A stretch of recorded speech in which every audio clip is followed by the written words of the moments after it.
রাখবেন, ইবাদত দিয়া কোনো বান্দা আল্লাহর জান্নাতে যেতে পারবে না।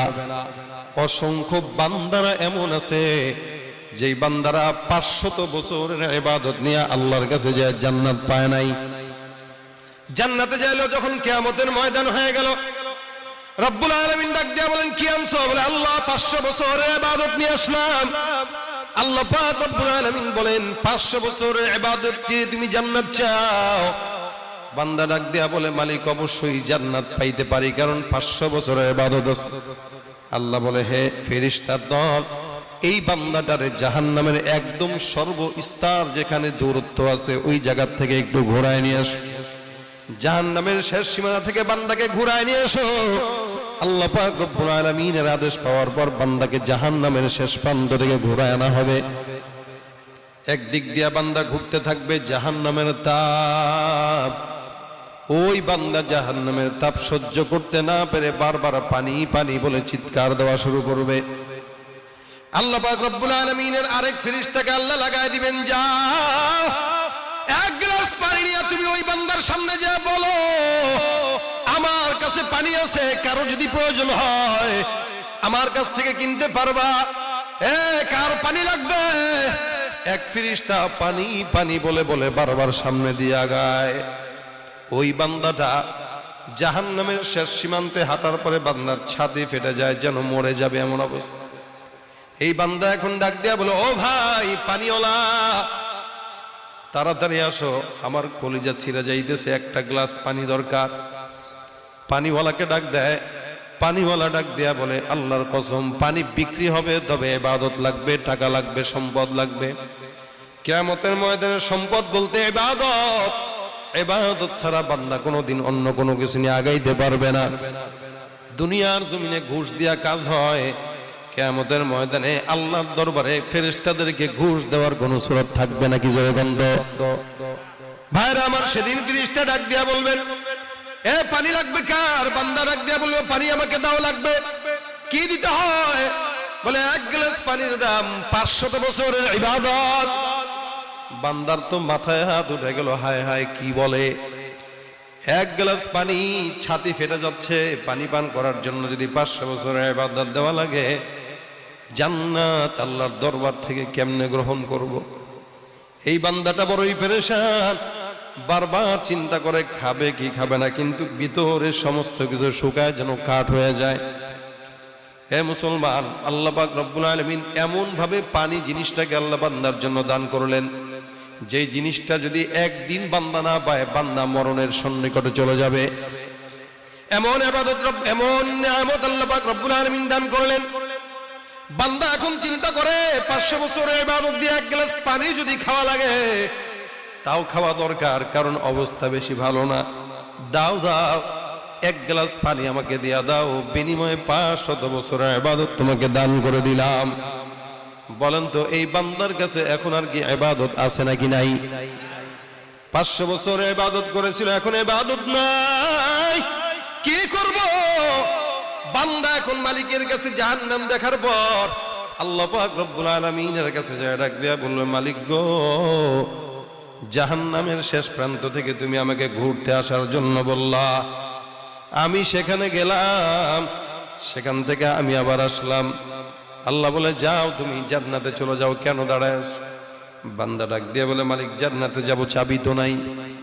চাবি নাই মানে? 500 বছরের ইবাদত নিয়ে তুমি জমিন থেকে আসছো, এই যে মালিক তার সঙ্গে কাহিনী করতেছে, এটা কি মালিক জানে না? জানে না আগের থেকেই? বান্দার যে কাছে নাকি নাই, বান্দা আল্লাহ পাক রব্বুল আলামিন জানে। এরপরও মালিক বলে যাও তোমার ইবাদত দিয়া তুমি আল্লাহর জান্নাতে যাও।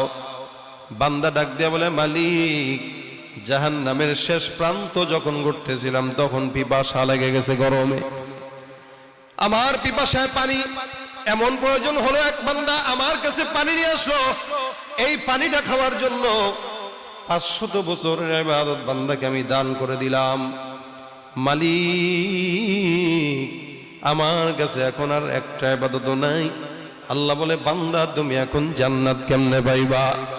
এই বান্দা ডাক দেয়া বলে আল্লাহ, এখন আমার কাছে জান্নাতে যাওয়ার জন্য তোমার রহমত ছাড়া কোনো উপায় নাই। তুমি পারো করতে মোচন অভাব দুঃখী লোকের, তুমি পরম মুক্তিদাতা মালিকে জগতের, তোমার কাছে চাই যে পানা আমরা প্রতিদিন, তোমার দয়ায় পূর্ণ আমার সারা নিশিদিন। কার দয়া? আল্লাহ পাক রব্বুল আলামিন বান্দার ইবাদত দিয়া বান্দাকে জান্নাত দেয় না। যত নামাজ পড়েন রোজা রাখেন দেখেন একটাও কবুল হয় না, কারণ আমাদের ওযু কবুল হয় না। ওযু সহি নাই, নামাজও সহি নাই, তাকবীরও সহি নাই, সূরা ফাতিহাও সহি নাই, ইখলাসও সহি নাই। বড় বড় শিক্ষিত ডিগ্রিধারী, অনেক বড় ডাক্তার, অনেক বড় ইঞ্জিনিয়ার, কিন্তু স্টেজে এসে বয়ান করতে দেন, সুন্দর করে বলবে আউযু বিল্লাহি মিনাশ শাইতানির রাজিম বিসমিল্লাহির রহমানির রহিম, আসনা নাই।